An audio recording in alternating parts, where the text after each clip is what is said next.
Hello, my name is Juanita Schaefer, and today I'm going to share with you Chapter 4, The Internal Environment of Organisms from the BSCS Biology curriculum. The major concepts covered in this chapter include internal conditions change in response to external conditions, cells and their organelles, modeling compartments and boundaries, osmosis and diffusion, cell membrane characteristics and selective permeability, and the role of the circulatory and urinary systems in maintaining internal balance. Chapter 4 starts with an engage called Can You Stand the Heat? Students read a scenario, a pause that refreshes, which is a story about Josh, a young boy who becomes dehydrated as a result of external stress, as well as behavioral choices. This provides a human example of the balance between internal and external environment, and will be referred to at the end of the chapter. The Explore activity, Cells in Action, is broken into two parts. Part A, the experiment, and Part B, observing cell activity. Part A, the experiment. So prior to this experiment, you're going to need to prepare deshelled eggs. In order to do this, you will soak the eggs in vinegar for 48 to 72 hours. You may choose to have the students help in this process, but it can be quite messy. You're going to also want to prepare a corn syrup solution. Before this lab, you're going to want to make sure that students are clear about the difference between internal and external environments. You're also going to want to review the role of the cell membrane and that an egg is a single cell. You will help students design a controlled experiment. So again, a good place to review the idea of controls and variables.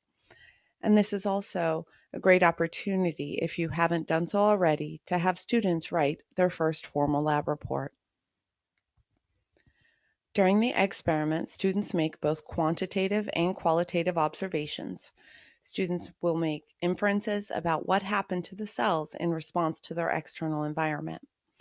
Examples of quantitative data may include changes in mass before and after the egg is soaked in solution, or changes in circumference before and after. To measure the circumference, you can use a piece of string and a ruler. Qualitative observations will include changes in appearance. It may also include changes in the way the egg feels. Again, at this point, the eggs become very fragile, and you'll want to make sure that kids are careful when handling the eggs. During Part B, Observing Cell Activity, this is a chance to review the parts of the microscope. Students will prepare a slide of onion skin. And for this activity, I highly suggest using a red onion because it makes visualizing the cell membrane much, much easier. The next activity, called the cell model. Students construct a model of a cell membrane using dialysis tubing. And here they're going to look at different types of movement, including osmosis and diffusion. So for this activity, students will use a cornstarch solution placed in dialysis tubing. You'll want to make sure that students are instructed how to securely tie the ends of the dialysis tubing. They will place the dialysis tubing with cornstarch in a dilute iodine solution, and this experiment can run for about 30 minutes, and then students make their observations. Beforehand, you're going to want to make sure that you have Lugol's iodine solution on hand, as well as glucose test strips. Also, it's helpful to prepare your dialysis tubing by cutting it and soaking it in water overnight. You'll also need to prepare a 10% starch solution and a concentrated glucose solution for this experiment. To support the content of this activity, there is a reading called Molecular Movement, and there are close reading text-dependent questions available on the BPS Weebly. During the Explain, Elaborate, Regulating Internal Environments, students draw and label the circulatory drawing and they watch video clips from the teacher resource CD. The reading, making exchanges throughout the body, and disposing of waste help highlight the circulatory and urinary systems. By the end of this activity, the goal is that students are able to explain the role of both the circulatory and urinary systems in regulating the internal environment. The last activity, the evaluate, students revisit the scenario with Josh. Here they're able to apply the knowledge that they've gained throughout this chapter to explain what was happening with Josh. Why did Josh feel so horrible? They'll also be expected to extend that knowledge to explain why plants wilt. Chapter 4 requires supplementary materials. Unfortunately, not included in the BSCS curriculum is a comprehensive guide to cells.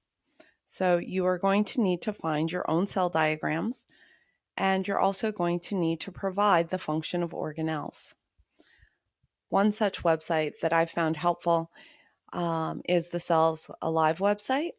There are also multiple worksheets available online to guide students through learning the functions of organelles. Also, you're going to need to spend some extra time on the systems for students to fully understand homeostasis. So again, the student learning outcome, write a narrative about the journey of blood through the human body and its connections to other systems, really requires a good understanding of both the urinary and the circulatory system, and you will need to spend additional time going over how blood moves through the heart and throughout the body. If you have any questions about the content or the activities, please feel free to contact me. My email is jschaeferratslaff@bostonpublicschools.org. Thank you.